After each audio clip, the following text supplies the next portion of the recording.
Welcome to the Rim Break Rodeo. We hope this video helps. You'll start by confirming hardware compatibility and grabbing the right cables. This is how and why it matters.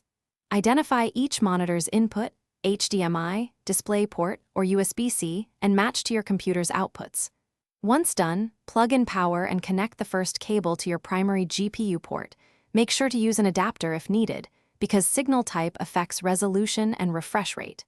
Finally, switch each monitor to the correct input so the system sees both screens. Now you'll set up how the two screens behave, and you'll understand why each choice matters. Open your operating system's display settings. Arrange monitors to match physical layout so your cursor moves naturally between them. Once arranged, choose Extend to expand your workspace or Duplicate for mirrored output. Set the primary display for taskbars and notifications. Make sure to adjust resolution and refresh rate on each monitor to their native specs, because mismatched settings can cause scaling issues and blur. Finish by validating the setup and preparing a quick fix if needed. This saves time and reduces frustration.